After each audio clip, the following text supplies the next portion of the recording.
Hello and welcome to I Am with Eric Faria. I'm your host, and it is my pleasure to have with me here today Joane Cajuste, who is an author, speaker, lifestyle, and wellness coach. Whew, I got that. So thank you for being here. Thank you for having me. Oh, my pleasure. And I cannot wait to talk about God, Why Did You Wake Me? Yes. Which is your first book, correct? That is correct. Yes. Okay, so let's start with that. Okay. So, what was the impetus for this book? Well, I had a dear friend that encouraged me to write this book. I love writing. I keep journals. Writing has always been therapeutic for me, but I've never had a desire to write a book. She knew about my journey and some of the things that I went through. And she said because I was able to kind of get to the other side, she felt that my story could inspire others. I've always wanted to help others, but she felt that writing a book I'd be able to inspire others on a, I guess on a bigger stage, a bigger platform. So that was the inspiration. I started writing and couldn't put the pen down. So how long did it take you to write this book? I feel like it was years in the making, but I would say when I really took the time to sit down and put a schedule together, a little over a year, I would say. Over a year. Yeah. Okay. So how is it in the beginning getting, I guess, your life story, because you really talk about your life in this Right. book. How is it in the beginning getting all of that concise and started? Whew, I wanted to focus on areas of my life that I felt would have an impact on other people. I wanted to talk about areas of my life where I had actual tools that I used that would help other people. So that was the process in terms of weeding out, right, what stories to tell and what stories to take out of the book. Amazing. I mean, I have read the book. The book is fantastic. Thank you so much. Congratulations. Thank you. You're welcome. And my question to you, what really, actually an observation before I ask this Sure. question, what really struck me was how real and how courageous you were in writing this book. That's Thank what I you. got, yes. Thank you. So where do you think you had where did you think that you got the courage to actually sit down and write it and to be vulnerable? Yeah, I prayed a lot. Again, you know, the book is called God, Why Did You Wake Me? And in the book, I specifically talk about my God, what my version of my higher power is. And I know that everyone has their own version of what their God is. So I made sure not to impose my God onto others. But for me, it was prayer. I needed to pray to my God to be that courageous, to sort of be vulnerable and put my life out there. So that's one. And two, I knew deep down that my story would at least help one person. And I didn't have the luxury of not writing it. I see. Yeah. I have to say that I am not a religious person, Right. and you were talking about your faith, Right. right? And I feel like I totally got it. Thank you. And I think that's the beauty of it. It can be relatable to anyone, anywhere. I know that you have a woman on the cover. Correct. And you yourself are a woman. Right. So I actually got so much from it as a man that I'm actually curious. Sure. Do you think that men would be drawn to your story, and what do you think they would get from it? Absolutely. I don't want men to shy away from the cover. I think it's a story about surrender, about hope, about survival, about second chances, you know? Redemption. And redemption. Yeah. So absolutely, men would be drawn to this. Yeah, I just have to put it out there because Thank it's you. very powerful.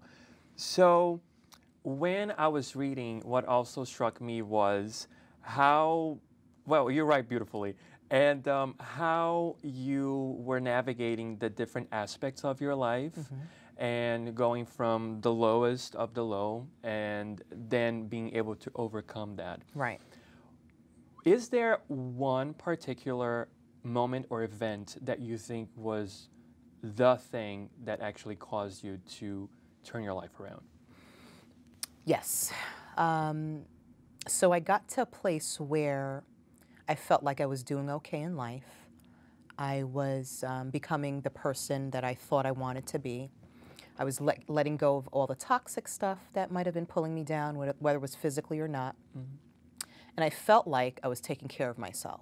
So it looked like that on the outside.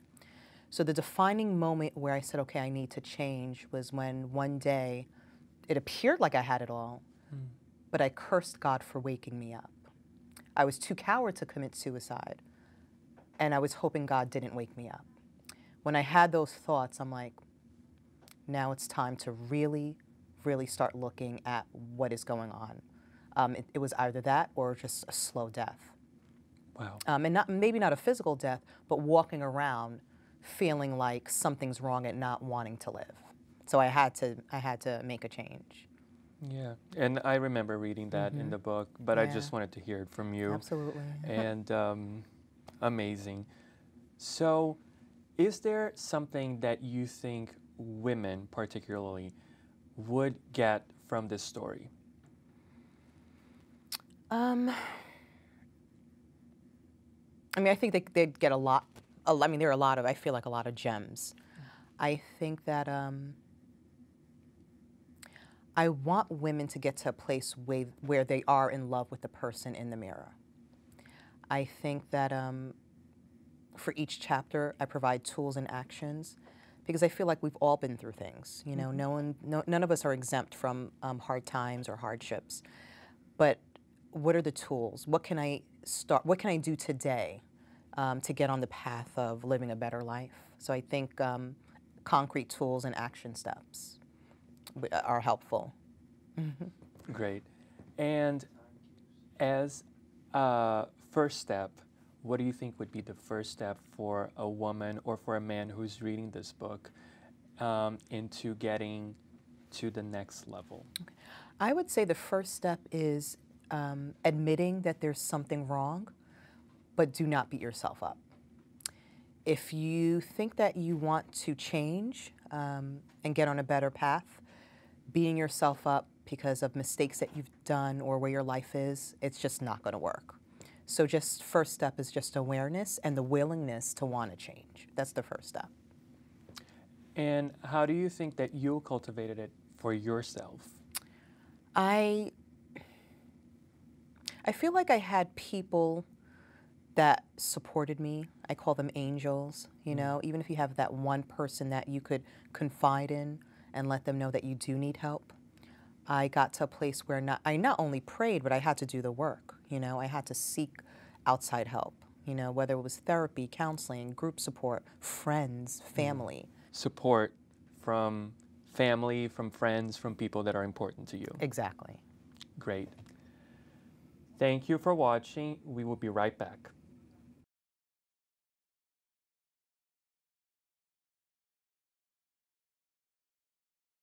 I'm Eric Faria, and thank you for watching I Am. Today I have here with me Joane Cajuste, so let's talk some more. Yes, let's. About your life and your story, Sure. which is amazing. Thank you. You're welcome. And I just wanted to know what in your life has changed since you've written the book? Oh, since I've written the book? Yeah. Wow. Since you got the story out. Okay. I can't tell you how many people have either sent me a text message, an email, or actually called me and said, thank you for sharing your story. I've been actually going through ABC. I knew that I'd be able to help people, but some of the people that came to me and thanked me, I was surprised. I'm like, wow. Like this story, my story, things that I'm talking about in this book is actually resonating with people. And some people have even said that, you know what, I started taking some of the action steps you suggested. That for me is everything. Wow. To know that it's actually impacting others. So Fantastic. that's what's changed. Fantastic. It's amazing. And I want to go back to a point that you alluded to earlier. You talked about women being able to look in the mirror and accept themselves as they are. Right.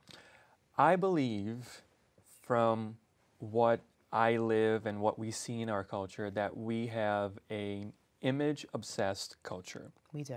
Right? Both for men and women. And I feel that it can be even harsher for women than men. Right. Not that men don't suffer under the effects of that.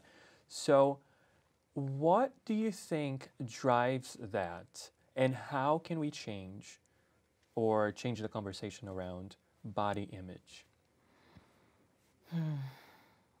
I mean, I think the society, what we see on TV, the media, that doesn't help.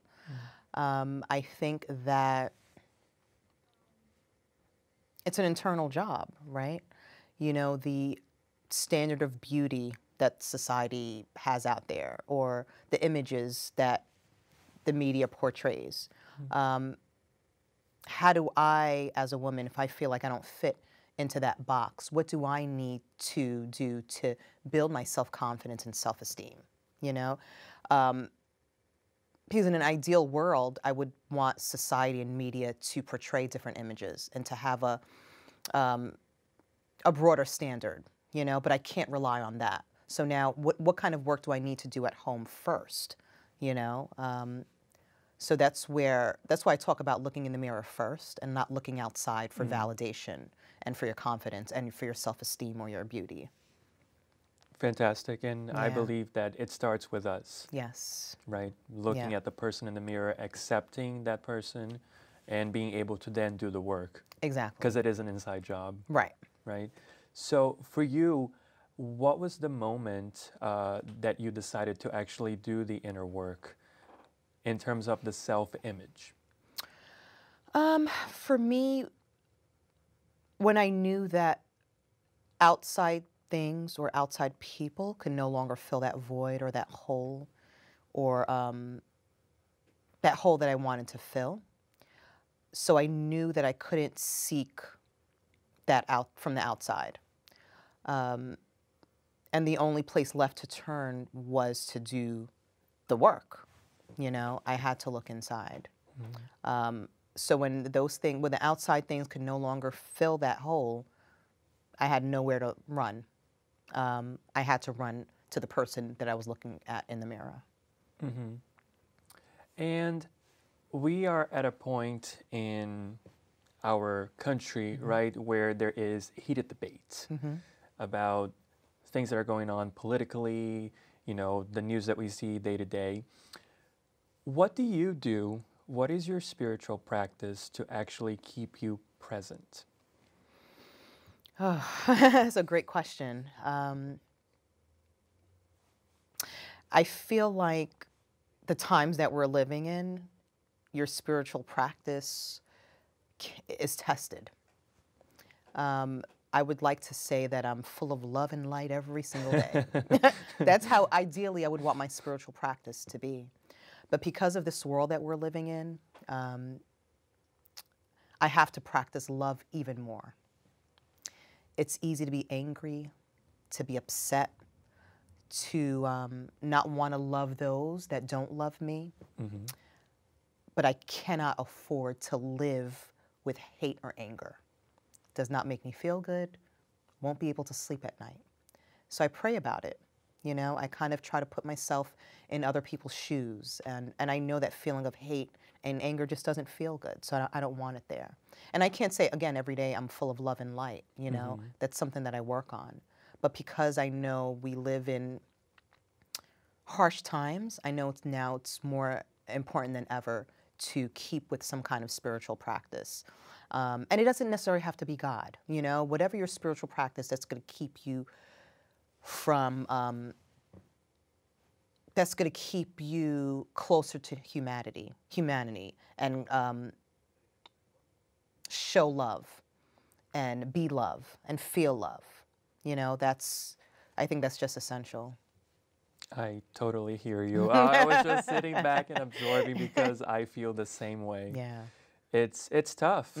It's tough sometimes because I feel like I just want to scream. I know. And sometimes I just want to disappear. And other times I'm like, my mind is so confused and I don't understand why people are still having conversations that I thought we had, Right. you know, just been Right. over and done with those, Right. right? So I'm an immigrant, right? You're a woman and a person of color. Yes. So with those labels, what do you think that the best course of action would be to try to overcome what society has labeled either me or you as? I think just keeping the lines of communication open, just keeping the dialogue going, whether it's amongst women of color, immigrants, people who don't like women of color or people who don't like immigrants, all of us actually getting together and having a dialogue and realizing that we're alike. We're no different. You know, you're an immigrant. Okay, my color's different. We're no different. Keeping the dialogue open. You know, keeping the lines of communication open. Making space for us to get to know each other. Because it's ignorance, right? You know, all that hate is ignorance, lack of knowledge. So keeping the lines of communication open again and just knowledge. I totally hear you. Yes, I couldn't agree more that it is ignorance, and hatred is born out of ignorance. Absolutely, and fear too. And fear too. Fear of someone that's unknown, the unknown. Fear that someone's different from you, and what does that mean for me? Right. You know. Well, thank you, Joanne. We're going to take a you. break, and we will be right back with Joane Cajuste, author, speaker, and multifaceted woman.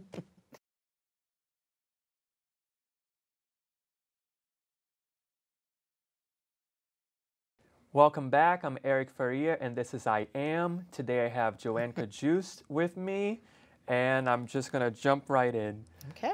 So, Joanne, can you talk a little bit about your upbringing? Sure. I'm one of 5 kids from a single parent home. I'm from Brooklyn, and you know, it wasn't an easy upbringing. You know, my mom was from another country. She came here, not too much support. She didn't have much of a support system, and she had to raise 5 kids really on her own. So times were tough, times were hard, but she did the best that she could. She played both mom and dad. Wow. But she loved us. She loved us dearly. You know, there were a lot of times where I feel like I had a lot of fun times. You know, there were some dark moments too. I mentioned that in the book. But all in all, I feel like my childhood definitely made me stronger. You know, gave me a thick skin, tough skin. Yeah. So, in keeping with that theme, I like to play scenarios sometimes. Okay. So, yes, let's play. yes, if you were able to go back in time and talk to your child self, so say you're a 6 or 7-year-old Okay. Joanne, like Yes. little Joanne, what would you say to that young girl? That's a good question. I got old. With the knowledge that you have Right, nowadays. yeah. You're beyond worthy. That is it.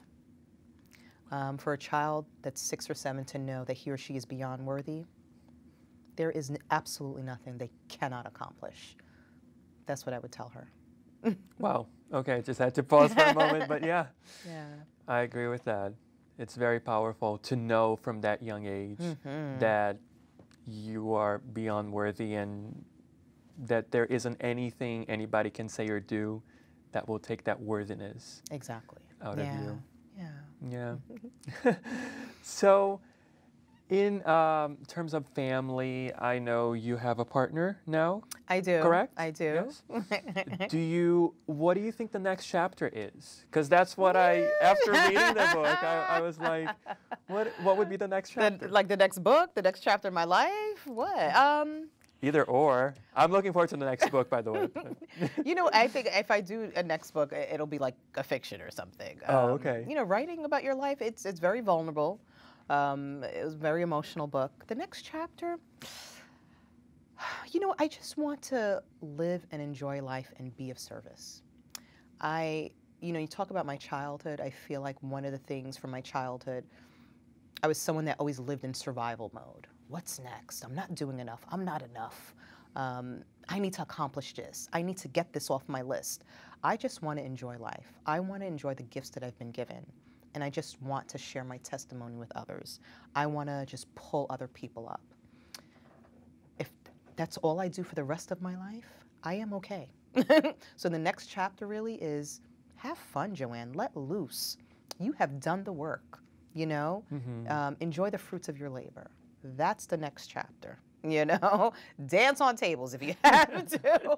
No, but that was the old Joanne. But no, have fun, let loose, you know? And continue to be of service. I know for me, one of the ways where that I stay grounded and live that life of love and light is just being of service and being happy and just living in the moment. So, yeah. That sounds fantastic. Thank you.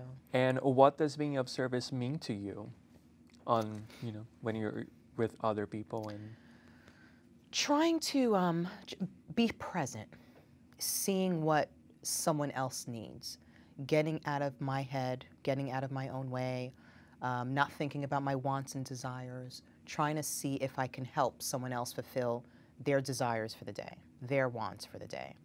Being of service is loving someone that may not be lovable, especially in the world that we live in. That is being of service. That's tough. Yes. Yeah. But that's the ultimate service, you know. Wow. Yeah. Loving and being compassionate to other people that you feel that may not deserve that at the time, you know. Totally. Yeah. I hear you. And it's, like I said, it's not a work easy. in progress. No, it's not. A work in progress. It takes work, yeah. It does take Yeah. work. So for people who read your fantastic book, Thank you. God, Why Did You Wake Me? Please get it. So for them, what do you want the message or the takeaway to be? That things may seem hopeless, but you deserve a second chance. That even if you're in a place where you feel life is good, there's no reason why you don't deserve better. That you're enough. And that you can accomplish anything that you set your mind and heart on. That's what I want people to take away. You know, and you know, you're not defined by your past mistakes. You know, have no shame around that. You know, growth is fine, growth is good. You know, don't take the masks off. No more hiding. You're okay. You're enough. Wow, that is so powerful. And when you were talking about that, I remember my own coming out process as a gay man. That was a huge mask that I was carrying around for many years. And I totally can relate. We all have our masks. We all have our version of the closet, whatever it is. Absolutely. Right? It's fantastic. I like that. We all have our version of the closet. Absolutely. Isn't it true, though? Absolutely. Yeah. Because we do. We all have stuff that we hide away that we don't want other people to see. That we think that if other people do see it, that we're going to appear as weak. Exactly. Or unworthy. Exactly. Right? So the name of the show is I Am. I Am. Right? Okay. And to finish, I would like to ask you a relatively simple question. Or maybe not. Okay. I think it's easy. How would you define yourself today if I were to ask you the question, who is Joanne? Oh, okay. With I am, you want me to say I am? Okay. Who is Joanne? I am a dreamer. I am a warrior. I am a lover. That's perfect. I like that. I like the Yeah. definition. And if you were able to talk directly, I know that you can talk directly Right. to God through prayer. Right. But if you had, God with you having dinner or something, right? Ooh, right. I would want to I be love that it. dinner. Yes. What would you ask God? What would I ask God? Yeah. I guess, well, I'm going to be honest. I think I'd ask him, why does it take longer for some people's hearts to change? You know? Because again, we mentioned we are living in hard times. And of course, there's a lot of good people here in this world. But sometimes I feel like times are getting harder and worse. So I would ask him or her, why does it take longer for certain people's hearts to change? Fantastic. And with that, I'm going to just say once again, people, the book is God, Why Did You Wake Me? Yes. It is available on Amazon, correct? Yes, that's correct. Okay. Get yourself a copy. And Joanne, I'm thank so you so honored, much. Eric. Thank you for being here. Thank you for having me. Yeah, my pleasure. Thank you so much. And thank you for watching, and we will be back next week with a new episode.